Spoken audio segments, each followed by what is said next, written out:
আসসালামু আলাইকুম। আমি ফারহানা সিম্পল লাইফ চ্যানেলে আপনাদের আরেকবার স্বাগত। কাছে দূরে দেশ এবং দেশের বাইরে যে যেখান থেকে আমার এই ভিডিওটি দেখছেন, আশা করি আল্লাহর রহমতে ভালো আছেন। আমরাও আলহামদুলিল্লাহ ভালো আছি। আপনাদের সামনে আরেকটা ব্লগ নিয়ে আমি চলে আসলাম। আজকে সকালে নাস্তা কমপ্লিট, নাস্তা করে দুপুরের রান্নার পরে এসে আমি ঘর গোছাচ্ছি। আমি সব মূলত দুপুরে রান্নার আগে, মানে দুপুরে রান্নার পরে ঘরটা গুছাই। আজকে আমি আমার বেডরুমটা একটু ক্লিন করে নিচ্ছি। প্রতিদিনই করা হয়, তারপরে আজকে ড্রেসিং টেবিলটা একটু গোছাবো। আলমারি ওয়ার্ড্রবগুলো প্রতিদিন পরিষ্কার করা হয় না, এটা একদিন বাদে একদিন পরিষ্কার করি।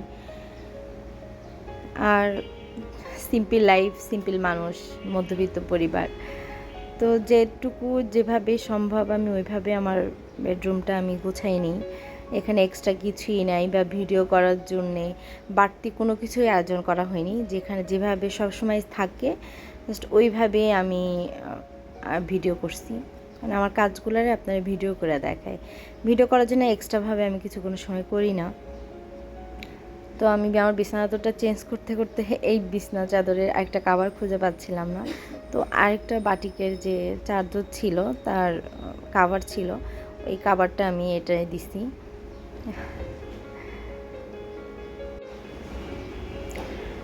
আমার এই ভিডিওগুলা যদি আপনাদের কাছে ভালো লেগে থাকে তো একটা লাইক দিয়ে কন্টিনিউ করবেন এবং সম্পূর্ণ ভিডিওটি দেখবেন, এই আশাই করছি আপনাদের কাছ থেকে। আর আমার চ্যানেলে যারা নতুন, আমার চ্যানেলটা এখনও সাবস্ক্রাইব করেনি, তাহলে আমার চ্যানেলটা একটু সাবস্ক্রাইব করে দিবেন। আর যারা অলরেডি এই কাজটা করে ফেলছেন তাদেরকে অসংখ্য ধন্যবাদ। আমি সবসময় বিছানার উপরে একটা কাঁথা রাখি, কারণ কাঁথাটা আমারও অভ্যাস, আমার ছেলে মেয়ে দুজনের অভ্যাস যে শরীরের পরে পার উপরে একটা কাঁথা দিয়ে রাত্রে না ঘুমাইলে যেন ঘুমটাই হয় না। তো সবসময় বিছানার উপরে একটা কাঁথা থাকে, গরম তো শীতে তো কম্বল থাকে আর গরমেও একটা কাঁথা থাকে। তো আমি বিছানার উপরে কাঁথাটা এভাবেই সবসময় রাখি।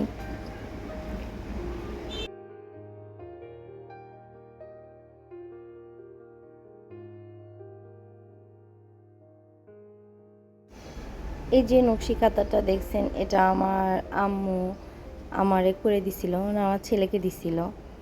আর কম্বল তো থাকেই, আমার মেয়ের জন্য একটা আর আমার জন্য একটা, একটা নিয়ে রাত্রে টানাটানি হয়। এই জন্য একটা খাতা আর একটা কম্বল এটাই বেডের উপরে রাখা হয়। আমি কম্বলটা সবসময় ফোল্ড করে রাখি যাতে একটা কুশনের মতো লাগে। এক কর্নারে ফালানোর থেকে যদি কম্বলটা ভাঁজ করে একটা কুশন বানানো যায়, তো কুশনের কাজটাও হলো, কম্বলের কাজও হলো। সেজন্য আমি সবসময় কম্বলটারে সুন্দর করে ফোল্ড করে কুশনের শেপ দিয়ে রেখে দিই।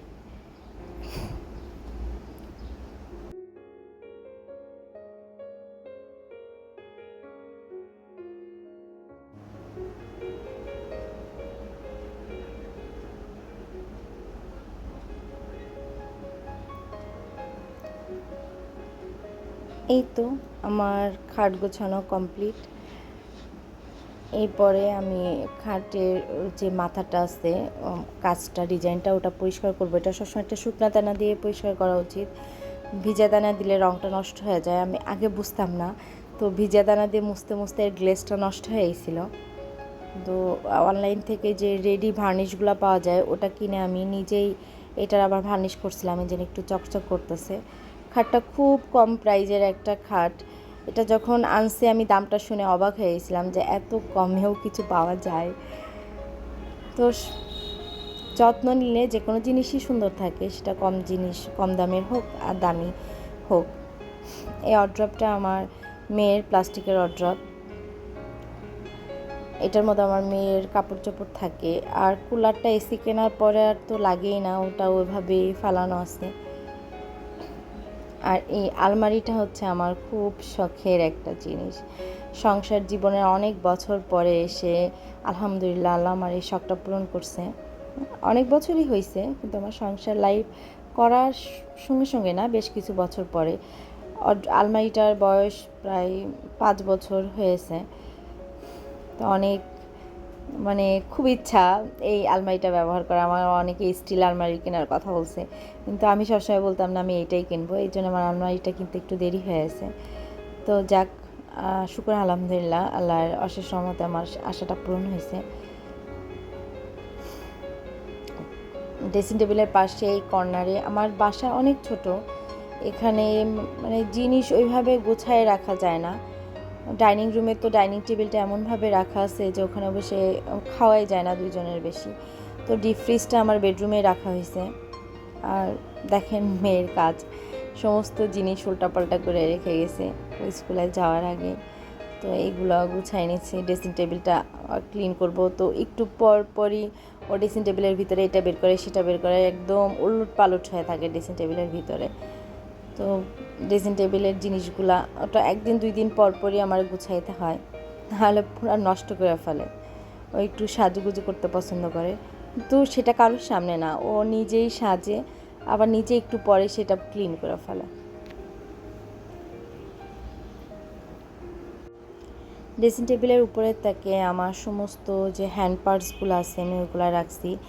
মিডিলের তাকে আপনার নেল পালিশ, লিপস্টিক রাখা, তারপর নিচে টুকিটাকি জিনিস। আর এই ভিতরে বাইরে থেকে যে এক্সট্রা প্রোডাক্টগুলো পাঠাইছে, যেগুলো আমার এক্সট্রা মানে একটা শেষ হইলে লাগবে, আমি সেইগুলো মূলত এই ভিতরে রাখি। আর আমার একটু বড় যে পার্টসগুলো আছে ওইগুলো এই ভিতরে রাখা হয়। আমার ঘরে 3টা জিনিস একসাথে কেনা ছিল, তো এই ড্রেসিং টেবিলটা আমি কিনে পুরাটাই ঠকে গেছি। আপনার কেনার পরে ড্রেসিং টেবিলটা আনার পরে কিছুদিন পরে দেখি এখানে ড্যাম উঠে গেছে। তো তাদের জানানো হলে তারা তো জিনিসটা সম্পূর্ণ অস্বীকার করছে, বলছে যে আপনারা ওই পানি ফেলে এটা করছেন। এখন একবার জিনিস বিক্রি করা হয়ে গেলে ওটা বিক্রি করার সময় অনেক কথা বলে, কিন্তু বিক্রি করার পরে ওটা চেঞ্জ করতে চায় না, তখন বলে যে আপনাদের কোনো প্রবলেম। আমারই বলছে আপনি পানি ফেলছেন তাই ড্যাম উঠছে। তো আমি ওই জিনিসটা যাতে দেখা না যায় এই জন্যে ড্রেসিং টেবিলের উপরে এইভাবে একটা পশমের একটা কাপ রাখি, যাতে ওই নিচের ওই জিনিসগুলো দেখা না যায়। তারপরে যে চিরুনিগুলো লাগে ওগুলা সামনে রাখি, কারণ পাল্লাটা খুললে, আয়নাটা খুললে ওগুলা নিচে পড়ে যায়, এই জন্য ওখানে বেশি কোনো জিনিস রাখি না। জিনিসটা রাখা হয় মেশিন, এখানে আমার তো টুকটাকি সেলাই কাজ করি, অর্ডারই করি, নিজেরটা করি, বাচ্চাদেরটা করি। তো এইটা এই যে কিছু অর্ডারই ছিল কাজ করার, তো এইগুলা সুন্দর করে গোছায় রাখতে হয়। প্রতিদিনই পরিষ্কার করতে হয় এটা, নাহলে এখানে ময়লা পড়লে শব্দ হয়, সেলাই সমস্যা হয়। তেল দিতে হয়, সপ্তাহে একদিন তেল দিই। মাঝে মাঝে পুরাটা যতটুকু খুলতে পারি খুলে এটা পরিষ্কার করার চেষ্টা করি। আমার নিজের কাজগুলা মানে যতদূর সম্ভব এই মেশিনের কাজগুলো আমি নিজেই করি, মেকানিকের ঘরে নিয়ে যাওয়ার চেষ্টা খুবই কম করি। অনেক দিন ধরে ইউজ করতেছি মেশিন, তো আমি তো বুঝি কোন জায়গায় কী সমস্যা হচ্ছে। আর এই 2টা খাতা ডায়েরি থাকে আমার এখানে, কাপড় চোপড়ের মাপ এবং অন্যান্য হিসাবগুলো আমার এখানে রাখতে হয়, এই যে ডায়েরিটা ওখানেই থাকে।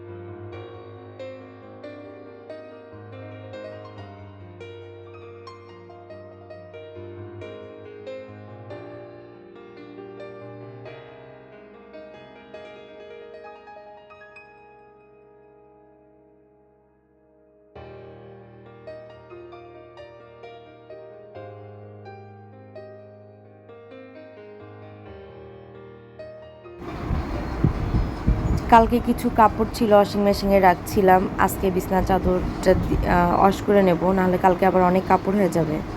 দিনেরটা দিনে করাই ভালো, না হলে একসাথে অনেক কাপড় হয়ে যায়। তো এর ভিতরে আমার দারাজ থেকে একটা পার্সেল আসছিল, পার্সেলটা পেয়ে তো আমি পুরা হতাশ হয়ে গেছি। আমি অর্ডার করছিলাম 3 গোল আর 4 কোণার যে র্যাকগুলো আছে ওই র্যাকগুলো, আমাকে কর্নার র্যাক দিছে। তো মাঝে মাঝে দারাজ থেকে অর্ডার করতে গেলে না খুব ভয় লাগে, ওরা প্রোডাক্টগুলো উল্টাপাল্টা দিয়ে দেয়। আমার ঘরে কোথাও কর্নার নাই, এই রান্নাঘরে একটাই কর্নার আছে, সেলফটা আমার নিজে বানানো। তো ওই কর্নারটাই চিন্তা করছি খানাডলিটা সরাই ওখানে দেব। আমরা মফস্বল শহরের মানুষ, আমাদের কাছে কিন্তু অনলাইনটাই হয়ে যায় একটা কেনাকাটির মাধ্যম। তো সেই অনলাইনে থেকে যদি প্রোডাক্ট নিয়ে শান্তি না পাওয়া যায় তাহলে কোথায় যাব বলেন। তো এটা সেট করতে আমার খুব কষ্ট হয়েছিল। কর্নারে এমনি সেট করা যায় না, কর্নারে হাতুড় দিয়ে পিটানো যাচ্ছিল না, অনেক কষ্ট করে সেট করছি একটা, আর একটা আবার খান্ডুলির সাথে অ্যাডজাস্ট করে রাখছি। তো দুপুরের কাজ সব কিছু শেষ, বিকালে চলে আসলাম। এসে ও মেয়েরা একটু নিমকি মাখা খেতে যাচ্ছিল, তো আমি ওদের জন্য একটু নিমকি মাখাচ্ছিলাম। এখানে নিমকির জন্য শসা নিয়ে নিচ্ছি, কাঁচামরিচ কুচি নিয়ে নিচ্ছি। নিমকির সঙ্গে একটু গুঁড়া চানাচুর, যেটা খুব ঝুরি ঝুরি চানাচুর, ওইটা দিলে খুব মজা লাগে। তো পেঁয়াজ কুচি দিলাম, পুদিনা পাতা দিলাম, আর নিমকি দিয়ে দিলাম। তারপরে আপনার এর উপরে হালকা করে একটু লেবুর রস দিয়ে দেব, তারপরে একটু চানাচুর দিয়ে মাখাই নেবো। এটা খুব টেস্ট লাগে, বিকালের হালকা পাতলা নাস্তা।